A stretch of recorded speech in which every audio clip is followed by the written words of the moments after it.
Good morning बच्चों, स्वागत है आपका मेरे चैनल मिशन अंकुर में। तो बच्चों, आज हम कक्षा 4 हिंदी का सप्ताह 5 का दिवस 2 पूरा करेंगे, है ना बच्चों। सभी बच्चे तैयार हो?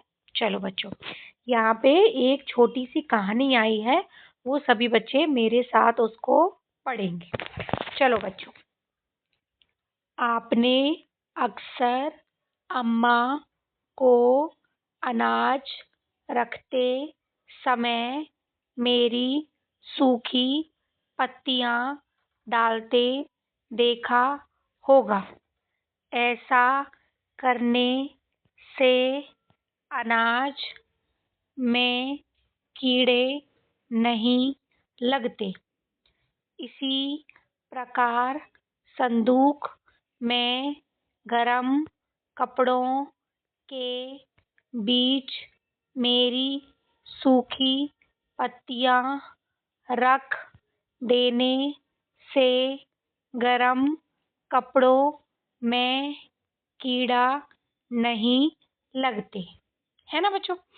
एक बात और बताता हूँ कि जब मच्छर आपको परेशान करने लगे तो आप मेरी सूखी पत्तियां जला दें, मच्छर भाग जाएंगे। अब अच्छा बच्चों, बताओ ये किसकी बात हो रही है?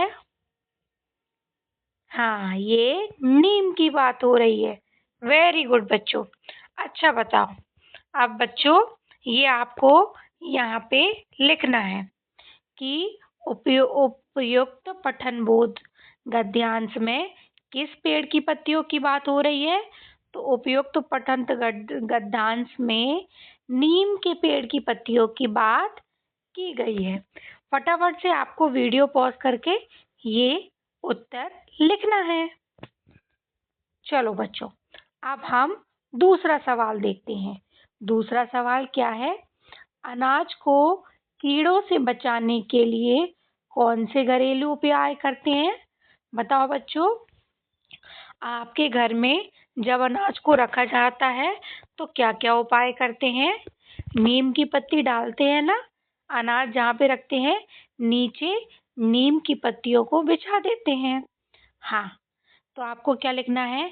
अनाज को कीड़े से बचाने के लिए नीम की पत्तियों को डालते हैं।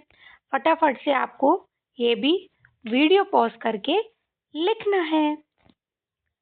चलो बच्चों, अब आपको क्या करना है? नीचे जो वाक्य दिए गए हैं इनमें कुछ पेड़ों के नाम हैं। अब आपको क्या करना है? इन पेड़ों के नाम को ढूंढना है। जैसे आज आम सभा होने जा रही है, तो बताओ इसमें कौन से पेड़ की बात की जा रही है? हाँ, आम की बात की जा रही है ना। चलो अब अगला देखते हैं।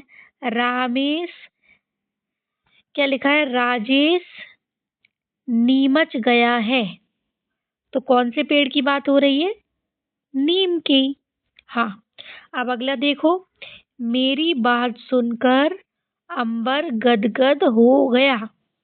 अब इसमें देखो, इसमें कौन से पेड़ का नाम आया है? ढूंढो ढूंढो वीडियो पॉज करके। क्या है? बर और यहाँ पे गद, बर गद, है ना बच्चों। अब ये अरे पप्पी, ये क्या लिखा है? अरे पप्पी पल भर तो ठहर जाओ, तो इसमें कौन सा नाम है?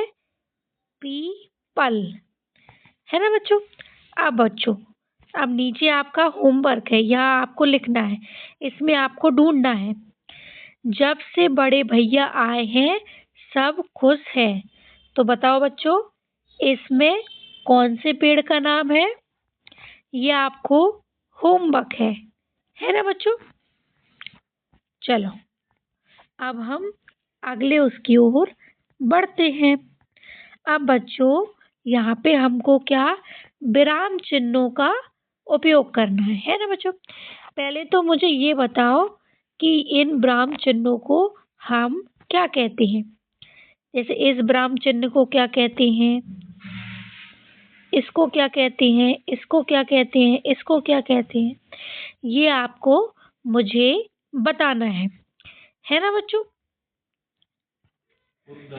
चलो बच्चों, अब मैं आपको बताती हूँ। देखो बच्चों, ये जो पहला है, ये पहला है विस्मयादि बोधक चिन्ह।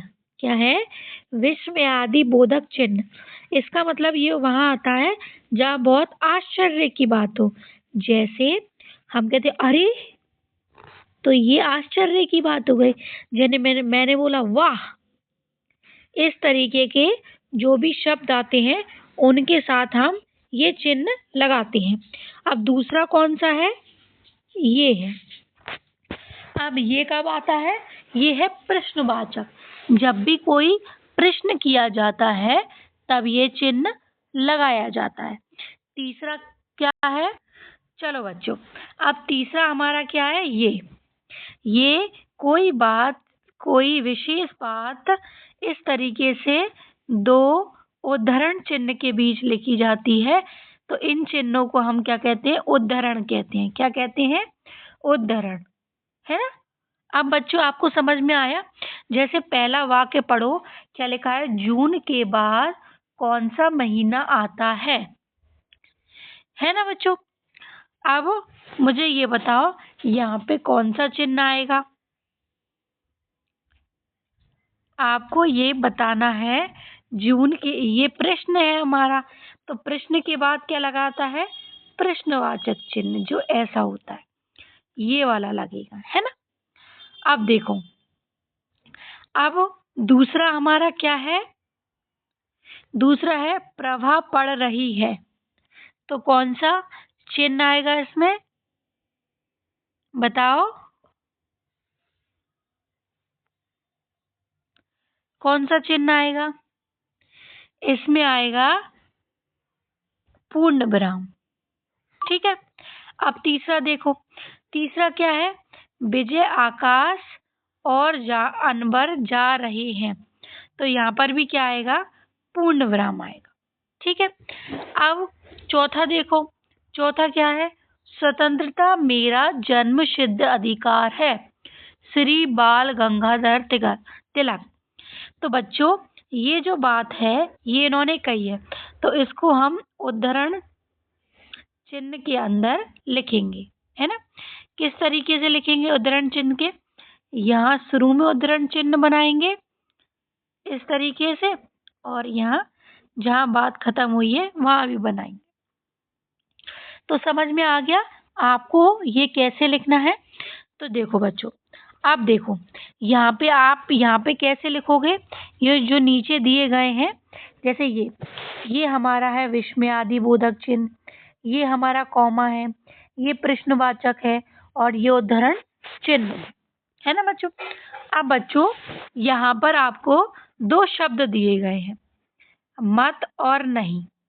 अब आपको यहाँ पे कौन से खाली स्थान में कौन सा शब्द आएगा वो आपको यहाँ पर लिखना है। जैसे पहला क्या है? झूठ बोलो, तो मत आएगा या फिर नहीं आएगा? झूठ मत बोलो या झूठ नहीं बोलो, क्या सही है? झूठ मत बोलो, तो हम यहाँ पे मत लिखेंगे। अब दूसरा क्या है? हमें दूसरों की वस्तुएं बिना पूछे उठानी चाहिए। अब बताओ, मत उठानी चाहिए या नहीं उठानी चाहिए? नहीं उठानी चाहिए। Very good. तो यहाँ पे नहीं आएगा। फटाफट से वीडियो पॉज करके लिखो। चलो बच्चों, अब हम आगे बढ़ते हैं। देखो बच्चों, आगे भी छोटी सी कहानी दी गई है, आप सभी मेरे साथ उसको पढ़ो। बहुत समय पहले किसी मनुष्य ने पत्थरों को इकट्ठा कर रगड़ा और आग पैदा की। इस प्रकार उसने लाभदायक खोज की। बच्चों, लाभदायक का मतलब होता है जो फायदे की बात, है ना। लाभदायक मतलब जो हमको फायदा दे। परंतु हम उस मनुष्य का नाम नहीं जानते। पहले मनुष्य खोज में एक स्थान से दूसरे स्थान पर पैदल जाता था। काफी समय पश्चात किसी ने पहिए का आविष्कार किया, जिसका आजकल साइकिलों, कारों, बसों आदि में उपयोग किया जाता है। अच्छा बच्चों, बताओ मनुष्य ने आग की खोज किस प्रकार की थी? कैसे की थी? पत्थरों को इकट्ठा किया और रगड़ा तो आग की खोज हो गई थी। अच्छा बच्चों, बताओ गद्यांश में किन किन खोजों की बात की गई है? वीडियो पॉज करके बताओ। एक तो आग की खोज की बात की गई है, एक पहिए की खोज की बात की गई है। हाँ। अच्छा बच्चों, बताओ मनुष्य एक स्थान से दूसरे स्थान पर क्यों जाता था? मनुष्य खोज के लिए जाता था। किसके लिए जाता था? खोज में, है ना? किसी चीज की तलाश में एक स्थान से दूसरे स्थान पर जाता था। आपको वीडियो पॉज करके इसको पूरा लिखना है।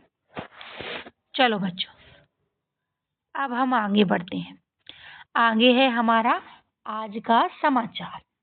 क्या है आज का समाचार? 74वां गणतंत्र पर्व आज देश में उत्साहपूर्वक मनाया गया। दिल्ली के मुख्य समारोह में महामहिम राष्ट्रपति श्रीमती द्रौपदी मुर्मू के द्वारा राष्ट्र ध्वज फहराया गया। इसमें क्या कह रहा है? 74वां गणतंत्र पर्व। गणतंत्र पर्व कब मनाया जाता है? 26 जनवरी को। और इस दिन क्या हुआ? दिल्ली के मुख्य समारोह में किसने ध्वज फहराया? राष्ट्र ध्वज। किसने फहराया? राष्ट्र ध्वज मतलब हमारा तिरंगा। वो किसने? हमारे देश की राष्ट्रपति द्रौपदी मुर्मू ने, है ना बच्चों? अच्छा बच्चों, बताओ कि हमारे देश की वर्तमान राष्ट्रपति का नाम क्या है? बताओ। हमारे देश की वर्तमान राष्ट्रपति हैं द्रौपदी मुर्मू। तो हम यहाँ पर लिखेंगे हमारे देश के वर्तमान राष्ट्रपति का नाम द्रौपदी मुर्मू है। फटाफट से इसको वीडियो पॉज करके लिखो। अच्छा बच्चों, अब बताओ देश में कौन सा पर्व मनाया गया? कौन सा पर्व मनाया गया? गणतंत्र पर्व। तो देश में गणतंत्र पर्व मनाया गया। अच्छा बच्चों, बताओ गणतंत्र पर्व पर राष्ट्रपति ने क्या किया? राष्ट्रपति ने क्या किया था? राष्ट्र ध्वज फहराया था। तो गणतंत्र पर्व पर राष्ट्रपति ने राष्ट्र ध्वज फहराया। फटाफट से वीडियो पॉज करके ये तीनों उत्तर लिखो। चलो बच्चों, अब मैं यहाँ पे आपको कुछ शब्द बोलूंगी, वो आपको यहाँ पर लिखना है। सबसे पहले लिखो लाभदायक। अब लिखो पहिया। अब लिखो आविष्कार।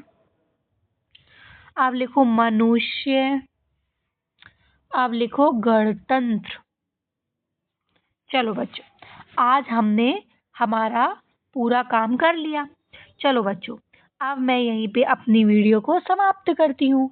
यदि आपको वीडियो अच्छी लगी हो तो वीडियो को लाइक करो और चैनल को सब्सक्राइब करो। Thank you. बाय बाय बच्चों।